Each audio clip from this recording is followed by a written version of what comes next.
할렐루야. 우리의 모든 삶과 역사를 주관하신 하나님께서 오늘을 주심으로 오늘을 살게 하셔서 이 밤까지 지켜주셔서 예배자로 이끌어 주심에 참으로 감사하는 마음으로 영과 진리로 예배하는 거룩한 예배자 되는 저와 여러분이기를 소망합니다. 지난 6월 3일에는 지방선거가 있었습니다. 국민의 주권인 투표가 불투명성 논란에 휩싸여서 많은 이들이 특히 청년 세대가 재선거를 외치며 불공정한 사태에 분노하고 있습니다. 이처럼 공정해야 할 사회적인 정의가 무너질 때 공동체에는 극심한 혼란과 불신이 찾아오게 됨을 우리가 지금 경험하고 있습니다. 여러분, 이런 일이 왜 일어날까요? 이런 일이 일어나는 일은 굉장히 단순합니다. 투명하지 않기 때문입니다. 이제라도 전 세계에서 가장 투명한 투표가 이루어지는 나라 대한민국으로 회복할 수 있도록 우리 간절히 바라고 많이 기도할 수 있는 주의 성도이기를 소망합니다. 오늘 주신 본문의 말씀도 계속해서 정의와 공의를 따르지 않음으로 마주하고 있는 아픔을 여과 없이 보여주고 있습니다. 죄의 심각한 카운터펀치를 맞은, 그래서 휘청거리고 있는 우리는 다윗을 보게 됩니다. 권세를 지키는데 혈안이 되어져 있는 한 사람 요압을 보게 됩니다. 그리고 형제를 죽인 살인자 압살롬을 보게 되며, 그리고 인간의 지혜로 똘똘 뭉쳐있는 한 여인도 오늘 말씀 가운데 등장하고 있습니다. 이들은 우리에게 분명한 메시지를 줍니다. 하나님의 정의와 하나님의 공의라는 절대 기준을 따르지 않고 세상의 지혜를 의지하는 삶이 어떠한 결과를 가져오는지를 적나라하게 보여주는 인물들이라 할 것입니다. 이 장면을 보면 우리가 지금 마주한 현실과 어쩌면 이렇게 닮아 있는지, 여러분, 지금 우리가 마주하고 있는 이 위기의 원인도 성경에서 마주하고 있는 다윗 가정의, 다윗 가문의 이스라엘의 이 위기도 다른 것이 아니라 하나님의 정의와 하나님의 공의를 따르지 않음에 있음을 우리가 알고, 우리는 먼저 무엇보다도 우리 자신이, 그리고 우리의 교회가, 그리고 이 민족이, 열방이 하나님의 정의와 하나님의 공의를 따르는 그 회복의 역사가 아름답게 일어날 수 있기를 기대하며, 이 시간 우리가 먼저 하나님께로 돌아오기를 간절히 소망하며 말씀 받기를 간절히 소망합니다. 다윗의 가문에 참 슬픈 일이 있었습니다. 동생 다말을 성적으로 유리는 암논이 어떠한 처벌도 받지 않자 압살롬은 아버지 다윗에 대한 깊은 원망과 불신을 갖게 되었습니다. 그리고 암논에 대한 복수의 마음으로 수년 동안 칼을 벼리고 있던 그는 결국 압살롬은 암논을 죽이고 말았습니다. 여러분, 이 모든 일의 시작은 어디에 있다고 생각하십니까? 바로 다윗의 가정이 하나님의 정의와 하나님의 공의를 무너뜨리는 그곳에서부터 시작된 것임을 누구도 부인하지 못할 것입니다. 처음에는 눈에 보일 만큼의 실금 정도였을 것입니다. 이 하나님의 정의와 하나님의 공의가 무너지는 처음에는 너무나도 미세한 균열 정도였다면, 우리가 지금 만나고 있는 이 장면에서는 걷잡을 수 없는 붕괴가 일어나고 있습니다. 얼마나 슬픈 일이 일어나고 있습니까? 여러분, 다윗의 가문에, 다윗의 가정에, 선민 이스라엘의 왕국에 이런 일이 일어나는 이유가 무엇입니까? 바로 하나님의 정의와 하나님의 공의의 상실이 가져온 결과라는 사실들을 우리는 알고 인정해야 합니다. 우리는 자꾸 다른 데서 문제를 찾으려고 합니다. 우리는 자꾸 다른 데서 원인을 찾으려고 합니다. 때로는 저 사람 때문이라고 이야기합니다. 여러분, 기억하십시오. 하나님의 정의와 하나님의 공의가 무너진 결과임을 아셔야 합니다. 여러분, 나 자신도, 그리고 우리도, 우리 가정도, 교회도, 민족이 하나님의 정의와 공의를 따르지 않을 때 마주할 수밖에 없는 비참한 결과가 지금 다윗의 가문에서 일어나고 있는 일이라는 사실들, 이것을 하나님께서 우리에게 거울로 보여주시고 있다는 사실들을 분명하게 기억하면서 우리를 교훈하시는 하나님의 음성을 듣는 은혜가 이 시간 풍성하기를 간절히 소망하며 축복합니다. 우리 주신 본문 2절과 3절의 말씀 같이 읽겠습니다. 드고아에 사람을 보내 거기서 지혜로운 여인 하나를 데려다가 그에게 이르되 청하건대 너는 상주가 된 것처럼 상복을 입고 기름을 바르지 말고 죽은 사람을 위하여 오래 슬퍼하는 여인같이 하고 왕께 들어가서 그에게 이러이러하게 말하라고 요압이 그의 입에 할 말을 넣어 주니라. 아멘. 이런 말씀을 통해서 받게 되는 첫 번째 강의의 교훈은 하나님의 정의와 하나님의 공의가 사라진 곳에는 인간의 탐욕스러운 지혜가 채워진다는 것을 여러분 분명히 아셔야 합니다. 암논을 죽인 압살롬이 외가적인 그술에 도망간 지 3년의 시간이 지나갈 무렵 다윗이 압살롬을 무척이나 그리워하고 있다라는 것이 1절의 기록입니다. 그리고 이 그리움에 대해서 누가 제일 먼저 눈치를 깊이 채고 있습니까? 바로 요압이 알고서는 술책을 부리기 시작합니다. 바세바 사건으로 나단이 엄중하게 다윗의 죄를 꾸짖고 회개를 선포한 그 이후에 다윗의 가문에서 좀처럼 찾을 수 없는 단어들이 있습니다. 놀랍게도 하나님이 등장하지 않습니다. 그리고 회개와 기도가 등장하지 않습니다. 여러분, 다윗이 누구입니까? 늘 하나님을 찾았던 이입니다. 작은 양심의 찔림에도 회개하며 하나님께 길을 물었던 다윗인데 이제 그러지 않습니다. 여러분, 이것이 위기의 시작이라는 것을 분명히 알아야 합니다. 하나님을 찾지 않으니 그에게서, 그의 가정에게서 하나님의 정의와 공의의 가치가 희미해져 가고 있는 것입니다. 그리고 그 자리에 무엇이 차지하고 있다고요? 바로 인간의 지혜가 자리 잡고 있을 뿐입니다. 우리는 앞에서 암논에게 추악한 범죄의 길을 열어준 한 사람을 기억합니다. 바로 요나답입니다.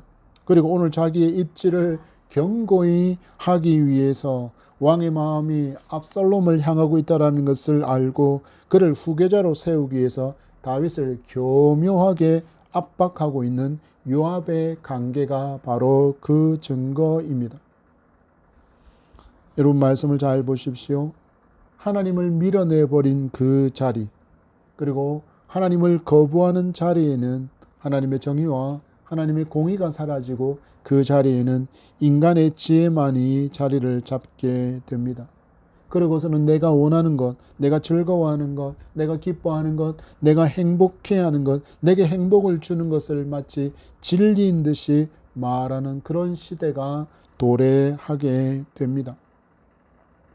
성경을 보면 하나님은 분명히 사적인 복수를 엄하게 금하셨습니다. 그래서 무고한 복수가 일어나지 않도록 하나님은 도피성의 제도도 만드셨습니다. 그래서 하나님은 하나님께서 주신 법으로 이 문제들을 모두 해결할 수 있는 길을 분명히 준비해 주셨습니다.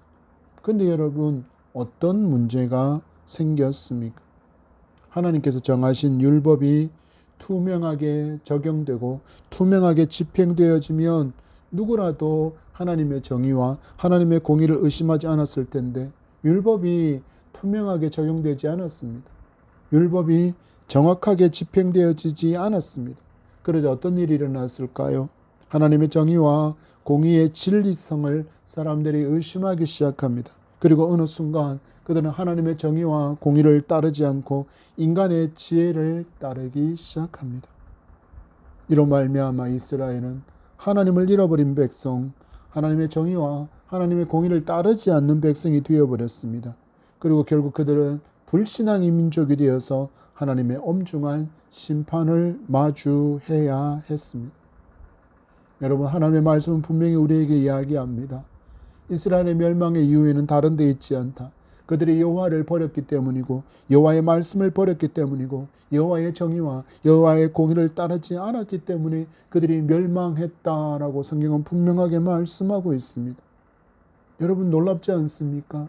그런데 그 멸망을 초래했던 여호와 신앙의 무너짐이 여호와 경외와 여호와 정의와 여호와의 공의를 따르는 그 삶의 미세한 균열이 시작된 것이 바로 다윗의 때부터라는 것을 우리에게 보여주고 있기 때문입니다. 갑자기 멸망이 찾아오지 않는다라는 것을 우리는 알아야 합니다. 그렇다면 암논이 범죄했을 때 다윗은 어떻게 해야 했습니까? 하나님의 말씀이 정하고 있는 그 말씀에 따라서 분명한 처벌이 있어야 했습니다. 분명한 치리가 있어야 했습니다. 하나님의 정의와 하나님의 공의를 세워야 했는데 다윗은 그러지 않습니다. 이로 인해서 어떤 일이 일어났습니까? 압살롬은 암논을 죽이기 위한 복수의 칼날을 뒤에서 벼리고 있었습니다. 그리고 압살롬이 결국 암논을 죽이고 말았습니다. 그러면 이제 다윗은 두 자녀의 생존이 걸린 문제, 두 자녀의 목숨이 걸려있는 이 문제 앞에 찾아가서라도, 그술로 도망한 그 압살롬을 찾아가서라도 데리고 와서 하나님의 말씀, 하나님의 정의, 하나님의 공의 앞에 세워서 그를 분명히 처벌했었어야 합니다.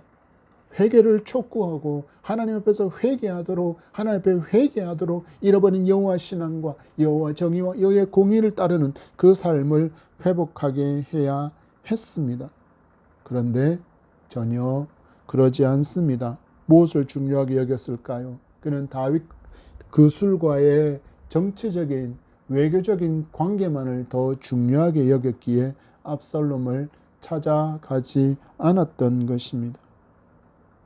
그러면서 오늘 본문의 말씀을 보니까 이 압살롬에 대한 그리움만을 점점 키워가고 있다라고 성경은 기록합니다. 여러분, 왜 장자인 암논을 죽인 이 압살롬을 다윗은 3년의 시간이 가는 동안에 이렇게나 그리워하고 있는 것일까요? 다윗에게는 여러 아들이 있었는데 그 첫 번째 서열 1위, 계성 서열 1위였던 암논은 압살롬에서 죽음을 당했기 때문에 이제 없습니다. 그리고 두 번째 아들이 있었지만 두 번째 아들은 분명한 성경이 그 이유를 알려주고 있지는 않지만 후계 구도에서 아예 제외된 상태처럼 성경에 전혀 등장하지를 않습니다. 그 다음 순위가 바로 압살롬입니다. 여러분 보십시오. 다윗은 지금 하나님의 정의와 하나님의 공의를 추구하는 것보다는 왕위, 계승, 정치적 안정에 더 큰 의미를 두고 있었기에 압살롬에 대한 그리움이 이렇게 나타나고 있는 것입니다. 놀랍지 않습니까? 여러분, 이 사람이 누구라고요? 여러분, 이 사람이 다윗입니다. 하나님을 잃어버린 사람에게 나타나는 전형적인 모습이 있습니다. 그것은 가치관과 관심사가 이동하게 되는 것입니다. 어디로 이동할까요? 하나님에게서 세상의 것으로 관심사와 가치관이 옮겨가게 됩니다. 오래전 CCM 찬양이 있습니다. 내가 처음 주를 만났을 때.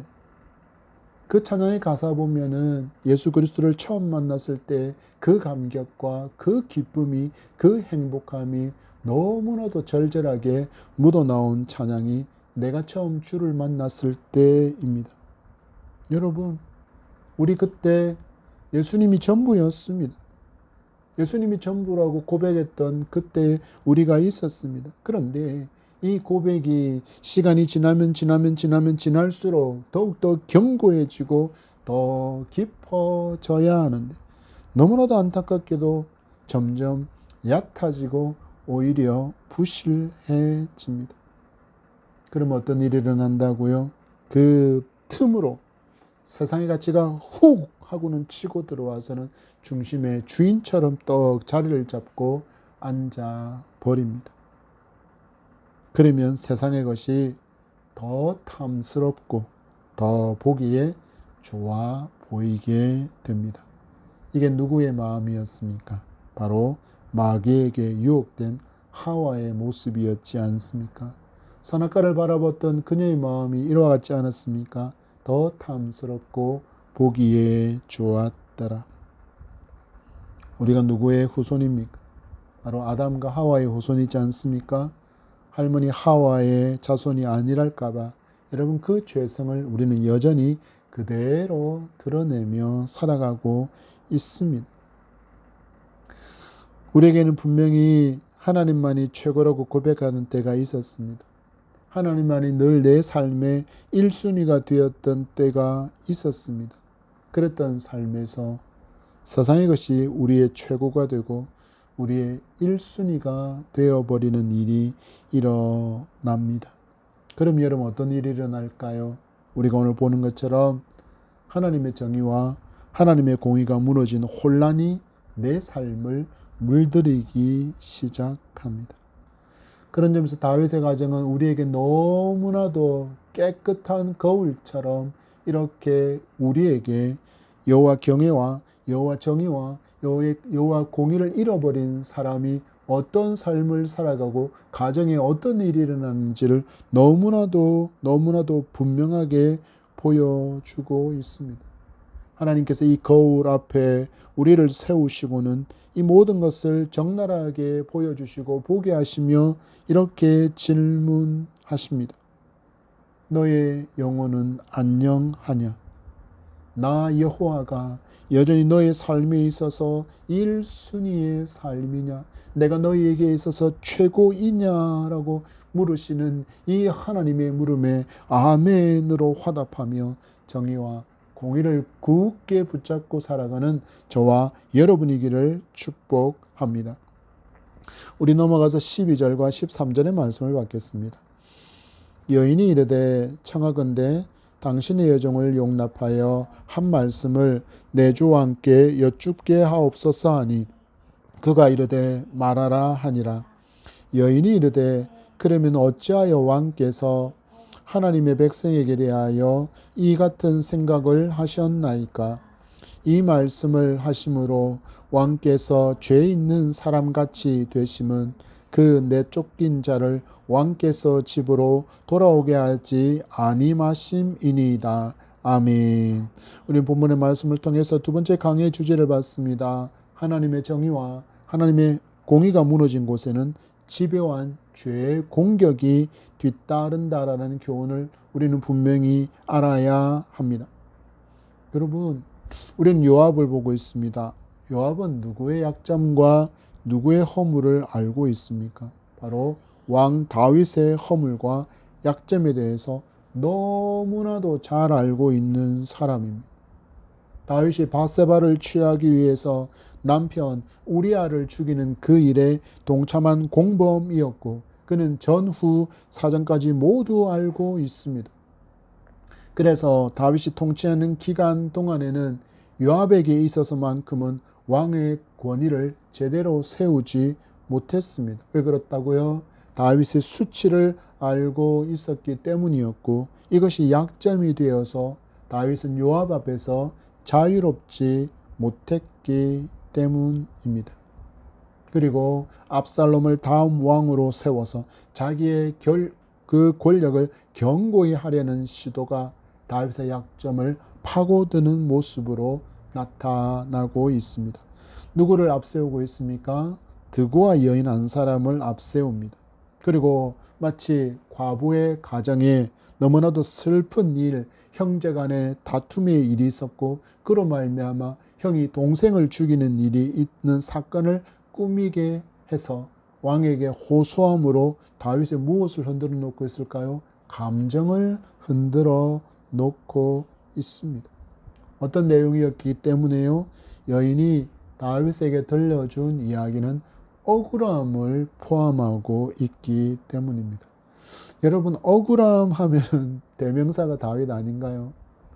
얼마나 억울하게 하나님께서 기름 부어서 왕을 삼았음에도 사울 왕에게 얼마나 오랜 시간 동안 죽임을 당하는 위기들이 있었고 도망자로 살아갔습니까?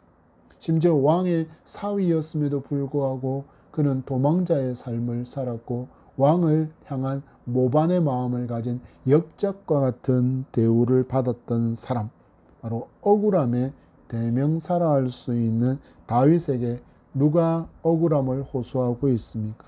요압이 괴계로 보낸 한 드고와 여인으로부터 억울함을 듣고 있습니다. 여러분, 감정이 이입되지 않았을까요? 자기가 당했던 그 억울함을 그대로 비슷한 형태로 들고 오니까 이 다윗의 감정이 흔들리기 시작합니다. 어떤 일이 있었습니까? 동생을 죽인 형을 마을 사람들이 일어나서 죽이려 한다라는 내용입니다.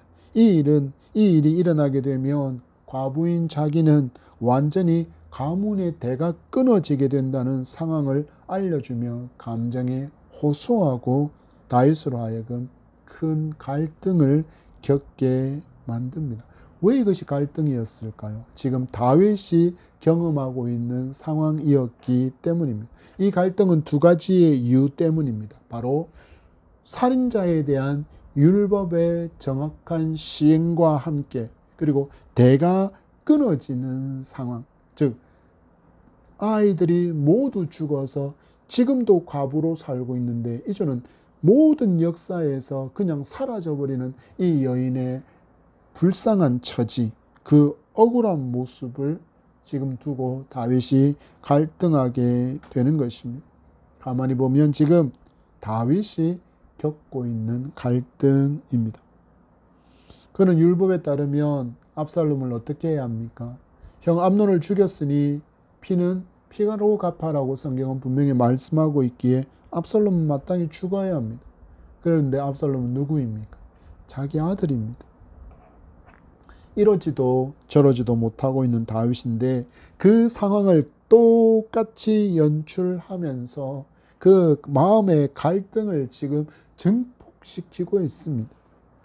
그리고는 어떤 공격이 따라 들어옵니까? 바로 신앙을 공격합니다. 성경에서 다윗은 가장 유명한 별칭이 있습니다. 별명이 있습니다. 하나님 마음에 합한 자. 하나님 마음에 합한 자. 곧 하나님 중심의 삶을 살아가고 있는 다윗이라는 것을 너무나도 교묘하게 이용해서 지금 요압은 드고아 여인을 통하여서 다윗의 신앙적인 요소를 건드리며 공격해 오고 있습니다. 분명히 여인은 지금까지 등장하지 않았던 하나님과 여호와 이름을 계속해서 다윗에게 펼쳐 놓고 있습니다.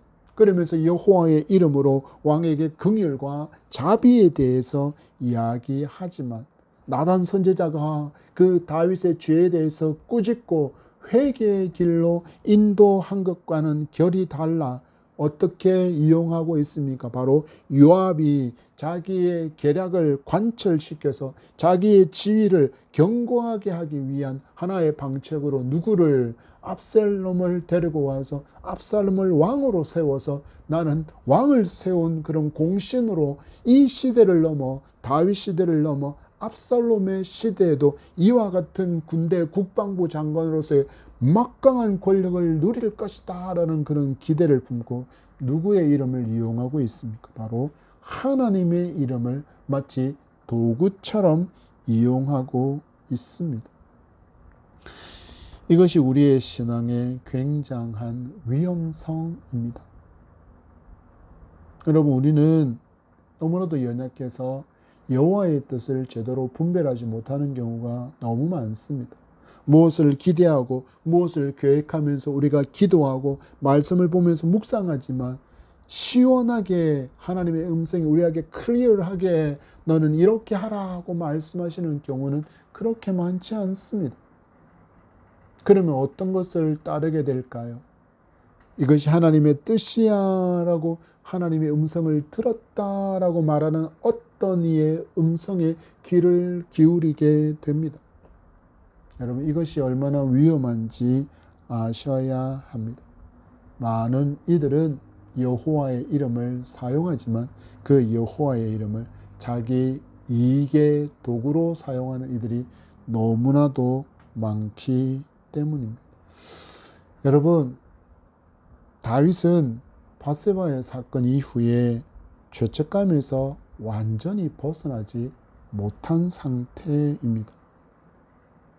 그래서 이 다윗의 죄를 지금 이 여인을 통해서 간접적으로 지적하면서 이야기하지만 그것은 회개를 위한 축구가 아니라 그 죄책감을 교묘하게 이용해서 원래 죄책감이 나아가야 할 그 죄에 대한 회개와 그리고 죄에 대한 단호함을 원하는 것이 아니라 다윗이 하나님의 사랑을 실천하지 않는 완고한 사람이다라고 지적하면서 더 깊은 죄책감에 시달리게 함으로 지금 무엇을 흔들어 놓냐면요, 다윗의 판단력을 지금 흔들어 놓고 있는 이가 바로 요압이 보낸 드고아 여인의 말입니다.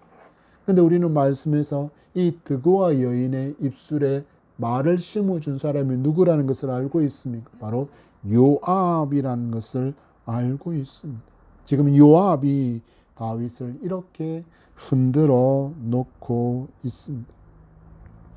여러분, 우리가 완전합니까? 아니요. 여러분, 우리는 완전하지 않습니다. 그래서 죄에 넘어집니다. 그 순간에 내 주변에 많은 사람들이, 그리고 내 죄가 때로는 공개적으로 그렇게 드러나게 되는 경우에는 참 불편합니다. 내 주변의 모든 사람들이 나를 향하여 곁눈질하는 것처럼 보입니다. 마치 나를 죄인처럼 취급하는 것 같아서 굉장히 큰 무거운 죄책감에 시달리게 됩니다. 그런데 여러분, 마귀는 이 죄책감을 가지고 하나님께 나아오는 것을 좋아할까요? 아니면 하나님에게서 그 죄책감 때문에 무너져서 나무 뒤에 숨고 도망하는 것을 좋아하게 만들까요? 마귀는 두 번째입니다.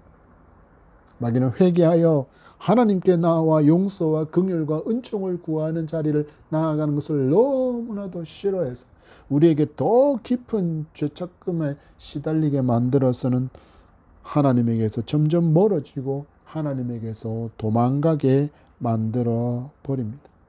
그러면서 더 하나를 우리에게 심어줍니다. 무엇일까요? 바로 다른 이들에 대한 죄에 대한 침묵입니다. 내가 이런 죄를 지었는데 똥 묻은 개가 어떻게 겨우 묻은 개를 탓하랴 하면서 하나님의 정의와 하나님의 공의의 선포마저도 침묵하게 하고 주저하게 만들어 버립니다. 여러분 아십시오. 이건 마귀의 너무나도 치밀한 전략이라는 것을 분명하게 알아야 합니다. 여러분, 우리가 완전해서 정의와 공의가 무너진 것에 대해서 잘못이라고 말하라는 그런 의미가 아닙니다. 우리가 왜 죄에 대해서 죄라고 선포해야 합니까? 그것이 하나님의 말씀이 분명히 죄라고 가르쳐 주고 있기 때문이고, 그것이 잘못이라고 하나님의 말씀이 말씀하고 있기에 우리는 그 말씀 의지해서 선포하며 하나님의 정의와 하나님의 공의가 무너지지 않고 견고히 세워지기 위해서 애쓰고 수고해야 합니다. 다윗에게는 분명히 이런 회복이 있어야 했고 이런 회복을 위한 수고가 있어야 했지만 회복하지도 않고 또 회복하지도 못하고 있으니 그 죄책감이 짓누르는, 그 죄책감으로 짓누르는 요압의 계략에 짓눌려서 판단력이 흐려져 버리고 있는 다윗을 보게 됩니다. 여러분, 혹시 너무나도 무거운 죄책감으로 힘겨움 속에 살고 있습니까? 그렇다면 다시 십자가의 주님을 바라보고 나아가시기 바랍니다. 하나님의 자비하심과 하나님의 인자하심과 하나님의 긍휼을 신뢰하며 하나님 앞으로 나아가기를 바랍니다. 우리 하나님 말씀하셨습니다. 회개한 죄를 더 이상 기억하지 않는다 말씀하셨습니다. 저 멀리 뒤로 던져버리고는 다시는 기억하지 않는다 하셨습니다. 여러분, 우리의 죄의 문제를 쥐고 계신 그분께서 우리가 회개한 죄에 대해서는 다시는 기억하지도 않고 저 멀리 던져버리고 기억하지 않으신다고 말씀하시는 그 죄를 여러분 회개한 후에도 왜 여전히 눌려서 신음하며 살아가십니까? 기억하십시오. 예수님의 대속의 은총으로 말미암아 우리는 죄 사함을 얻은 의인이 되었음을 굳게 믿으시기 바랍니다. 분명히 우리가 넘어질 때가 있습니다. 그때 마귀는 죄책감으로 우리를 올가매려고 찾아옵니다. 그때 이처럼의 사랑으로 우리를 사랑하시고 용서하신 그 하나님의 사랑을 더욱 신뢰하며 이길 수 있는 참 죄에서의 자유함을 누리며 살아가는 저와 여러분이기를 축복합니다. 우리 24절의 말씀 봤습니다. 왕이 이르되 그를 그의 집으로 물러가게 하여 내 얼굴을 볼 수 없게 하라 하매 압살롬이 자기 집으로 돌아가고 왕의 얼굴을 보지 못하니라. 아멘. 말씀을 받게 된 세 번째 강의 교훈은 하나님의 정의와 하나님의 공의가 무너진 곳에는 어중간한 선택과 갈등의 불신만이 남게 된다는 교훈을 우리는 분명히 붙들 수 있기를 바랍니다. 여러분, 이 장면을 굉장히 유심히 잘 눈여겨 보시기 바랍니다. 요압은 다윗의 비리를 알고 있었습니다. 이것을 빌미 삼아서 권력의 중심에 서 있고 지금은 이제 그의 다윗의 아들인 압살롬을 왕으로 세워서 자자손손 그 권력을 이어가려는 그 야심을 계략으로 만들어서 실행에 옮겼지 않습니까? 그런데 지금의 모습을 보십시오.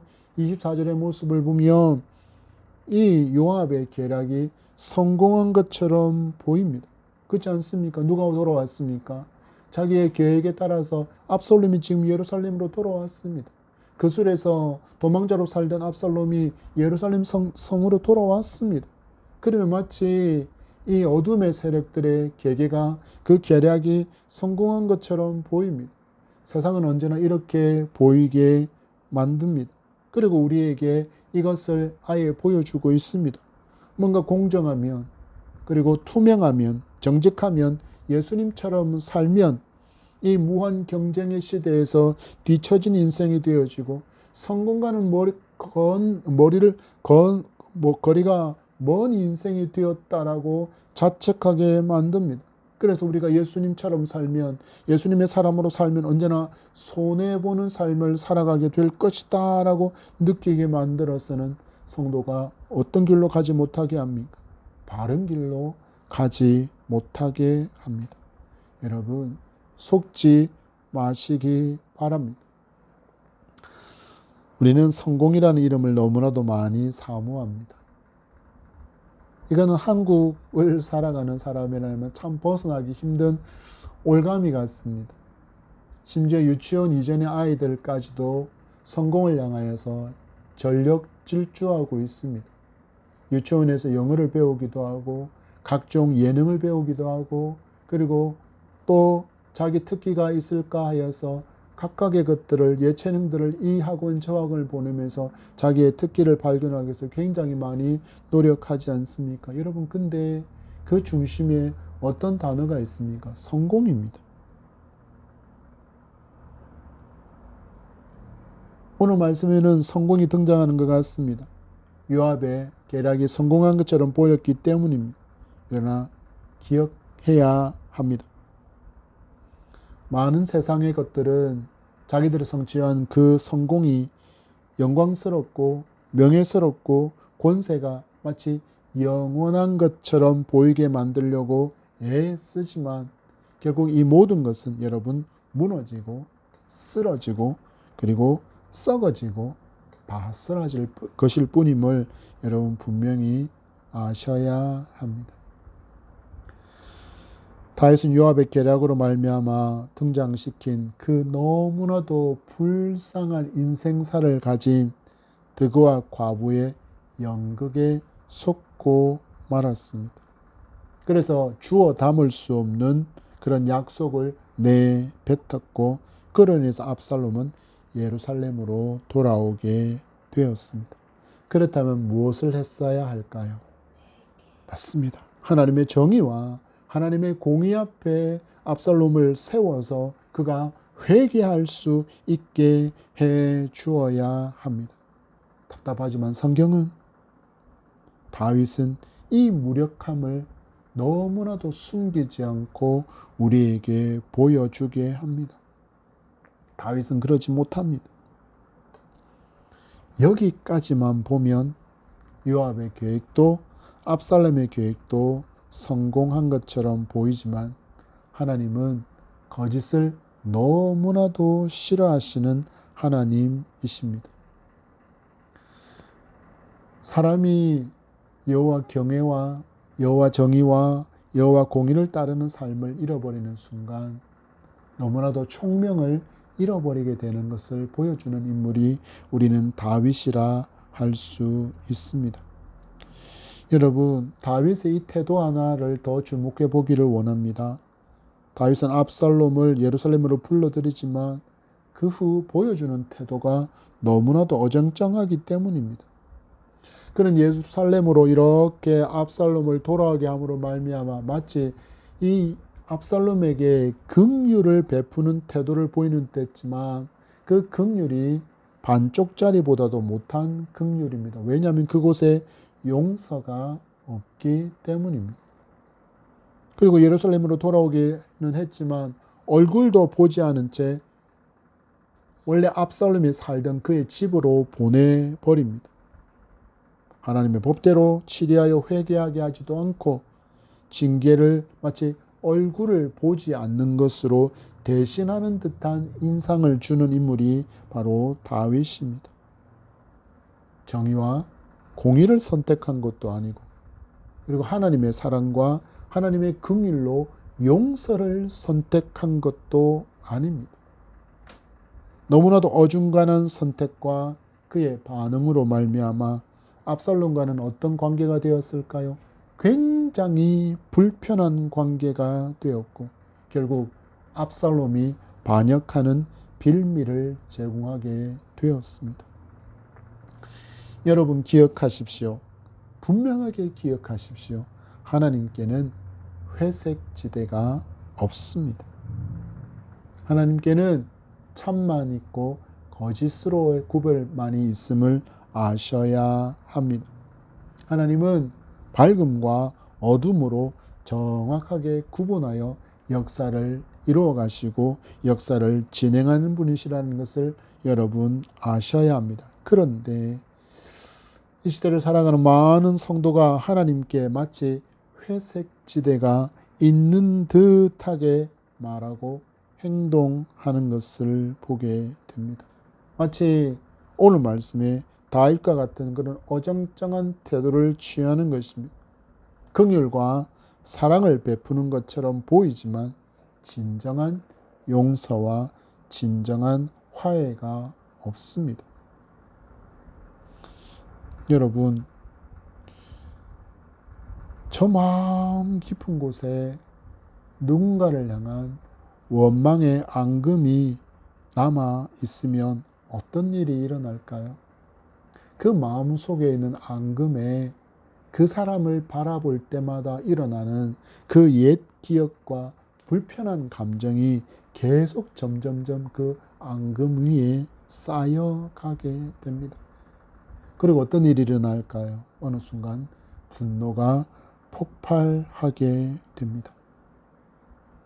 진정한 용서와 진정한 사랑이 없으니 교회 안에서라 할지라도 갈등을 빚게 되는 순간 화해가 아니라 단절과 분열을 선택하며 보통은 이렇게 이야기합니다. 내가 교회를 옮기든지 내가 교회를 옮긴다 하면서 교회를 떠나가는 일이 다반사입니다. 입술로는 사랑을 말하지만 진정한 사랑이 없습니다. 입술로는 용서를 말하지만 거기에 진정한 용서가 없습니다.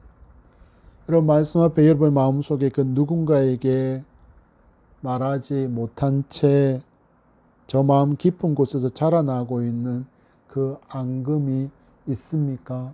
있다면 여러분 그것의 정체는 무엇입니까? 여러분 그것 그대로 안으시고 지금 예수 그리스도의 십자가를 바라보시기 바랍니다. 내가 그리스도로부터 받았던 그 놀라운 사랑의 넓이와 사랑의 깊이와 그리고 무게를 생각해 보시기 바랍니다. 바다처럼 넓은 사랑을 받으셨습니다. 하늘처럼 높은 사랑을 받으셨습니다. 그 무게를 가히 가늠할 수 없는 예수 그리스도의 목숨으로 예수 그리스도의 죽음으로 그 값이 나가는 그 사랑을 여러분 우리가 받았습니다. 이런 놀라운 사랑을 우리가 받았는데 용서와 사랑의 실천이 없어서 마주한 현실이 무엇입니까? 지금 한국 교회와 한국 사회의 모습입니다. 분열과 분쟁. 교회가 이러할진대 세상은 더 말할 것도 없이 사랑에 식어지고 분열하고 다투고 그리고 힘겨루기에 모든 에너지를 쏟으며 상대방을 어떻게 해서든지 찍어 누르는 일이라면 불법과 부정도 불사합니다. 여러분, 우리 안에 무너진 것, 우리 교회 안에 무너진 것, 이 땅에 무너진 것 중에 가장 중요한 회복과 사랑과 용서를 실천하기 위해서 우리는 무엇보다도 하나님의 정의와 하나님의 공의를 회복해야 합니다. 이를 위해서 어떻게 해야 될까요? 여러분, 하나님을 하나님으로 잘 섬겨야 합니다. 하나님이 저 후순위에 가 있다면 다시 하나님을 제1순위로 최고로 여러분 잘 섬기고 모시는 저와 여러분이기를 소망합니다. 그래서 말씀을 사모하여서 말씀을 알고 말씀에 순종하며 살아갈 때 우리의 삶 가운데 하나님의 정의와 하나님의 공의가 굳게 세워지게 될 줄 믿습니다. 이렇게 나아갈 때 여러분 놀라운 역사가 일어날 줄 믿습니다. 지금까지 그냥 수박 겉핥기식으로 오늘 주일에 얼굴 봤으니까 오늘 예배에 얼굴 봤으니까 샬롬이라고 인사는 하지만 그 속에 그를 향한 불편한 마음들, 불편한 앙금들이 모두 다 사라져버린 진정 그리스도의 긍휼과 진정 그리스도의 자비하심과 진정한 그리스도의 사랑으로 가득한 채 그를 향한 진정한 반가움의 샬롬을 외칠 수 있는 그런 회복이 저와 여러분에게 있기를 소망합니다. 여러분, 다윗이 예루살렘으로 돌아오게 했던 그 압살롬에게 이러한 샬롬의 인사를 전했다면 그 뒤에 이어지는 슬픔의 역사인 반역도 그리고 입에 담기 힘든 만큼의 추악한 죄의 현장도 우리는 마주하지 않았을 것입니다. 여러분, 예수님께서 우리에게 보여주신 이처럼의 사랑을 받은 우리임을 잘 알고 여러분 이 사랑을 주신 하나님의 정의와 공의를 실천하며 살아갈 때 우리 가운데 무너진 모든 관계가 아름답게 회복되어지고 그리고 그리스도의 사랑으로 넘치는 놀라운 평안이 이 공동체 가운데 그리고 이 공동체를 흘러차고 넘쳐서 우리 주변의 이웃을 적시고 사회를 적시고 민족을 적셔 이 땅에 하나님의 정의와 하나님의 공의가 굳게 세워지는 복음의 역사가 풍성하게 일어날 줄 믿습니다. 이런 복음의 역사를 이뤄가는 저와 여러분 되기를 간절히 소망하며 주의 이름으로 축복합니다. 기도하겠습니다. 하나님 감사합니다. 오늘 사무엘하 14장의 말씀을 봤습니다. 요압의 계략이 있습니다. 드고와 여인의 거짓된 연극이 있습니다. 여호와 경외와 여호와 정의와 공의의 삶을 잃어가고 있는 다윗의 모습에서 총명이 사라져 이것들이 얼마나 큰 계략인 줄조차도 깨닫지 못한 채 그렇게 아버지 압살롬을 예루살렘으로 불러왔지만 하나님의 정의와 공의를 세우지도 하나님의 사랑과 용서를 온전히 실천하지도 못함으로 말미암아 다윗은 아들로부터 쫓겨가 되는 그런 반역의 역사를 경험하게 됨을 봅니다. 하나님, 지금의 사회가 마주한 불공정이 있습니다. 투명을 잃어버려서 젊은 세대가 분노하고 많은 사람들이 분노하고 있는 이 현실 앞에 그 누구를 바라보기 전에 우리가 우리를 먼저 돌아보게 하시고 이 모든 것의 원인이 하나님의 정의와 하나님의 공의를 세우지 못한 결과임을 우리가 인정하고 회개함으로 이 땅에 다시금 하나님의 정의와 공의가 굳게 세워지는 그런 아름다운 나라로 회복하는 역사를 이루어갈 수 있는 하나님의 사람들로 살아갈 수 있도록 우리 모든 성도에게 성령의 충만한 역사와 권능을 더딥혀 주옵소서. 감사하며 예수님 이름으로 기도합니다. 아멘.